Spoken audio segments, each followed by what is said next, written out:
Hi, everybody. This is the Baseball Hut, the amazing, spectacular, terrific, the great one, the people's champion. Your host, the Hut. And of course, please subscribe to the Baseball Hut too. And like to see, of course, subscribe.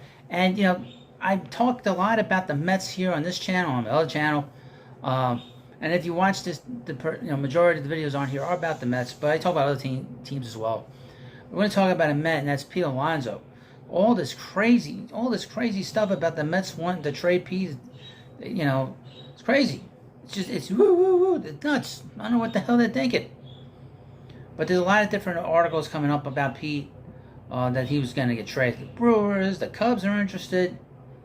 Let me go and talk about is Pete Alonso toxic in terms of the clubhouse. As you know, if you followed this particular channel, the Baseball too, you know that I talked about WFAN and one of the personalities of WFAN, Sal Licata, who has a new radio program on the middays with Brandon Tierney.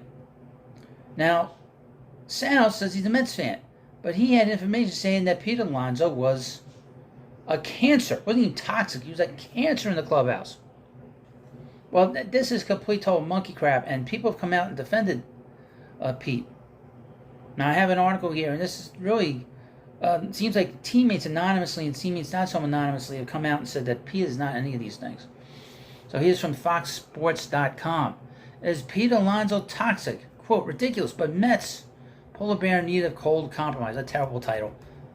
If the Mets trade Pete Alonso this offseason or before next year's deadline, there's only one reason why. It's not because Alonso, whose contract expires after next season, doesn't fit into the team's future plans. It's not because the Mets want him gone. It's especially not because he's toxic. The only reason the Mets would trade their homegrown superstars is because of money. Money? What the hell is she talking? And this article is written by, I like to say it doesn't matter, Tisha Dorsar. The only reason the Mets would trade Pete is because of money. Really? Really? But this owner is not about the money. Of course, quote, of course, trade rooms are going to pop up, Pete said. But from a front office standpoint, Billy Epler has to do his job. He has to focus on the team. My job is to play the best I can for the team. Obviously, I'm a piece of the puzzle, and I'm a part of the machine. But he's got to do his job, and I got to do mine. He has to answer to his phone. It's not personal.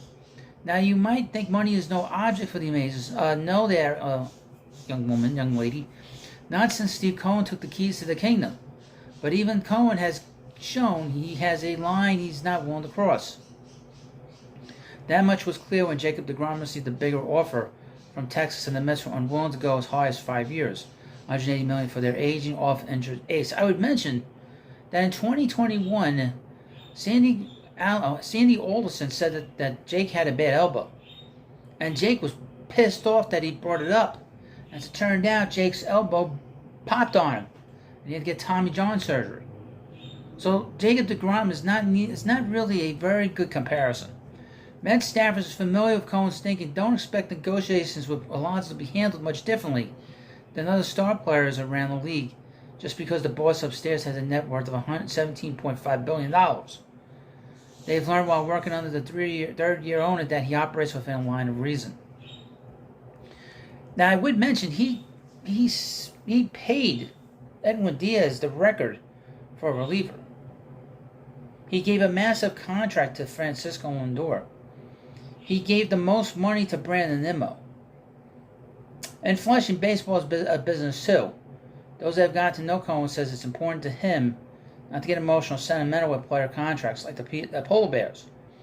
So Cohen might not overpay for Alonso or aggressively approach his asking price if he and his brain trust determine the parameters of such a deal are unreasonable. There is a limit to everything.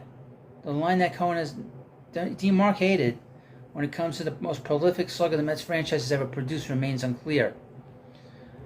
What I confidently report without any doubt is that Alonso is not toxic to the Mets clubhouse, as one recent report suggested. It wasn't a report. It wasn't writing. This was something that was spoken by that dope, the spaz, Sal Licata. Bench coach Eric Chavez asked that his thoughts on the subject be printed. Quote, that's ridiculous, Chavez said. Now, I would mention about Eric Chavez, he was a big player. He was a good player. with the A's, played for the Yankees for a few years. He was a good player. He was really good. Good third baseman, good offensive player, good defensive player, 6-time Gold Glove winner with the A's. Quote, whoever said that is dumb. It's just, I'll say it, bullshit. You know, and it was. And as Chris Russo said about Sal Licata, don't pay attention to Sal. Max Scherzer was back at Citi Field this week with the Rangers, laughed at the idea that his former clubhouse was toxic. Quote, no, it was not at all. We actually had a great clubhouse. We had great veterans, everyone included. That's definitely not the reason why we lost. We were a tight-knit group, had a lot of fun together. Another current Met adamantly dismissed the claim while singling out Alonso and Brandon Nimmo as the best players that have ever been around. I think that anything and everything can be written. It's the age of social media, Alonso said to the accusation. For me, the only thing that really matters, Alonso said this, really matters to me is the respect for my peers, which are the people who I work with every day. And that includes not just players and coaches, but also media members who are in here as the clubhouse. The person who said that I've never seen him, Alonso, will continue. I don't even know him. I don't really put any merit into it because it's someone I don't know. It's talking about the Spaz Licata. To say whatever about my play, that's fine. But for me, I just want to be the best player and the best person I could be every single day. He was given a grant by Major League Baseball for his humanitarian work. That didn't sound like a toxic, cancerous person to me. It makes Spaz look like an asshole, you know, which he is, for saying what he said. And this is mushroomed into the media, the other places. They won't say where it's coming from. Of course, they got to protect themselves, you know, because they can't piss off their brethren by singling them out in a report like this. Say it came from Spaz Licata. He called Pete. He didn't even use the word cancer. Spaz Licata called him a cancer. Excuse me. Didn't call him toxic. So it's ridiculous. One Mets higher-up said players were notably upset after they heard about the reported comment that Alonso was toxic. They didn't say toxic, cancerous.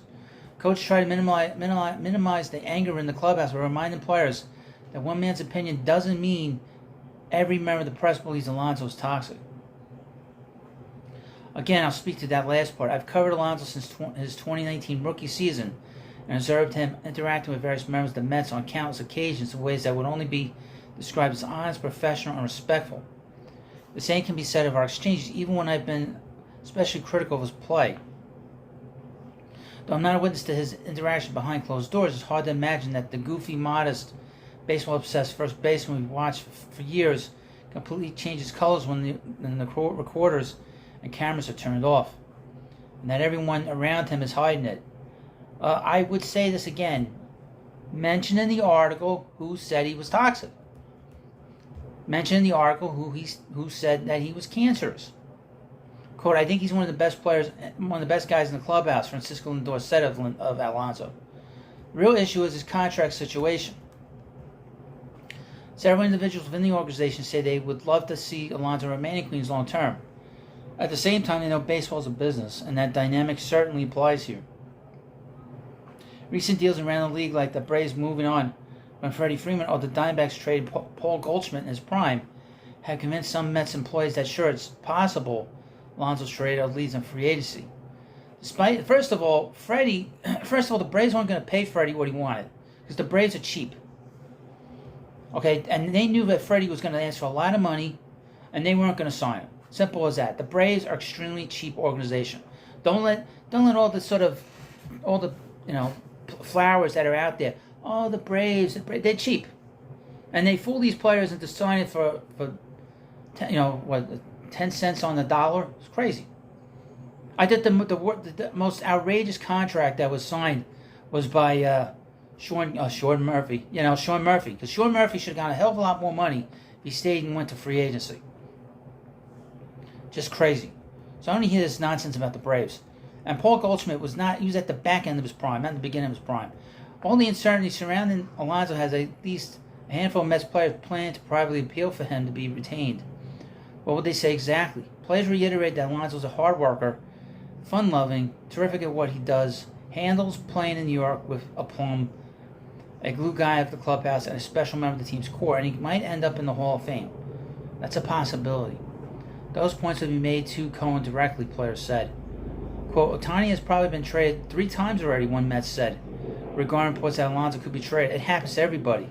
Until it actually happens, it's just a rumor. Isn't that true? There's a lot more stuff to this article. But the most glaring thing in this article is the fact that Disha Torsar did not mention Salicata by name and where this word came from, toxic. She made up that word. She didn't want to put down cancer because then it would have traced back to her colleague in the media, Spaz Licata, also known as Salicata. So, that's all I have to say. And that's the bottom line, because the baseball hut said so.